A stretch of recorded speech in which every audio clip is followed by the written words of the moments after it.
Hello friends, this video on body fluids and circulation part 21 is brought to you by examfear.com. No more fear from exam. So now we will talk about a new topic, that is ECG. Now even though I am teaching it as a different topic, but this is also related to the functioning of the heart. So and that is why we are studying it. You can say that this is a kind of application, or it is a procedure which can actually test the electrical activity of the heart, whether the heart is functioning properly or not. So it can test that. So what is ECG? ECG stands for electrocardiography. So cardio means heart, electro, why electro? Because it tests the electrical activity of the heart, whether the heart is creating whether the nodal tissues in the heart are creating the impulses at the right time in the proper way or not. And why graphy? Because it produces graph. So that is why the name electrocardiography. So what happens in electrocardiography?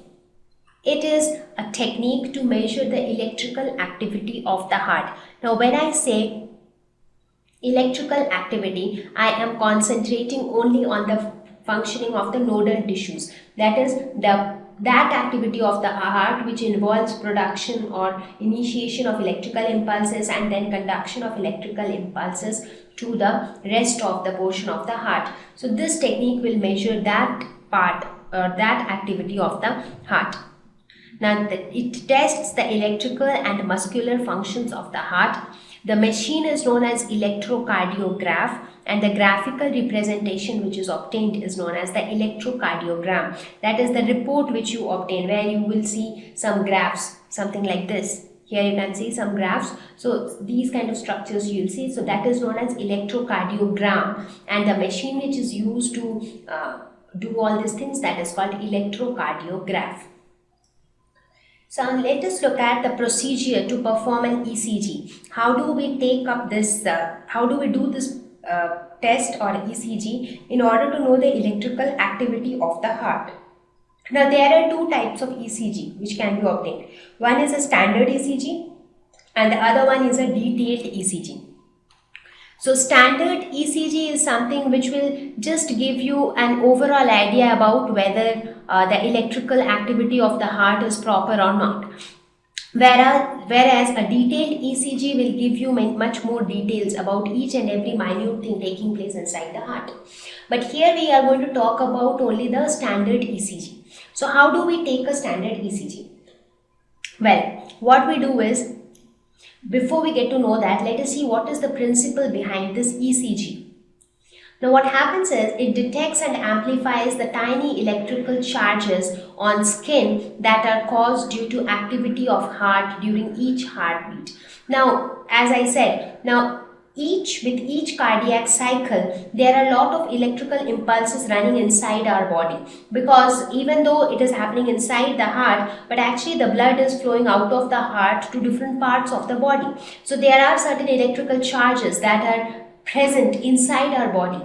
So those electrical charges are extremely small. Those tiny charges are being identified from our skin, and then they are amplified to understand the activity of the heart during each heartbeat or during each cardiac cycle. So what is the procedure? The patient is connected to the ECG machine, or there is a monitor kind of a thing which actually comes out with the ECG on a paper. So the patient is connected to that machine by 3 electrical leads. So what are leads? What do I mean by leads? Basically, there are electrodes which are placed on 3 places on the body, that is, one on each arm and one on the left leg, and these 3 are then connected by wires to the machine. So the electrodes are attached to the skin surface on each arm and the left ankle. That is, you have it here, you have it here, and you have it on the left ankle. So these are the 3 places where you keep the electrodes and then attach them through these leads and connect them to the machine. But here in this case, you actually see that the person has even more attachments. There are more leads, almost some 10 leads are there. So many are there on the chest as well. This is for a detailed ECG. But for a standard ECG, only having it on the two arms and the left ankle is enough. And then you can actually see, you can view the activity of the heart on that machine. So how does the graph look like? And how can you interpret looking at that graph? So you would see a graph something like this. You would have often seen in movies or something that a patient is lying down and you see something like this running on the monitor. So what is that?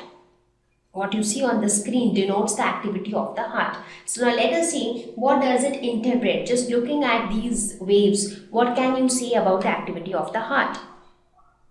Now, each peak corresponds to a specific electrical activity of the heart. For example, here you have, this is one peak, this is another peak, this is yet another peak. And after that, the same peaks get repeated if the heart is functioning properly. Now, let us try to understand the significance of P, QRS and T peak. First, let us talk about the P wave. So what P wave, QRS complex and T wave, these are the three important parts of the ECG output. So what does the P wave indicate? It indicates the excitation and contraction of the auricles. That means when the auricles contract, that is the first step, right? Once the electrical impulses are being generated, the first thing that happens is the contraction of the auricles.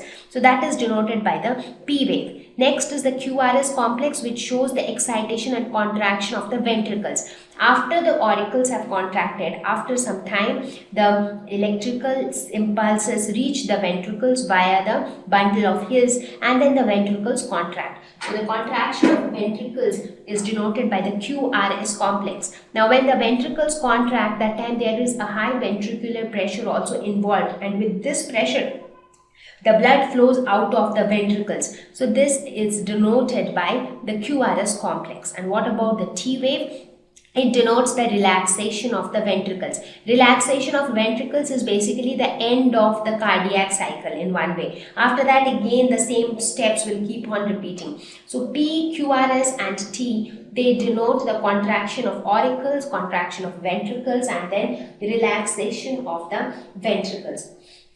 So by looking at this, by looking at the ECG of a person, you can also see if the heart is beating the correct number of times, because every time the heart beats, there will be one QRS complex, because QRS complex is the more prominent one. So it will be easier to observe, okay, how many QRS complexes are there. So the number of QRS complex is equal to the heartbeat rate.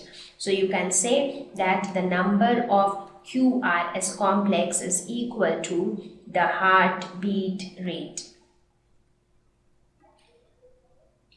Now, any deviation from this shape, for suppose you do an ECG for any patient, and if the shape is more or less like this, that means his heart is functioning properly.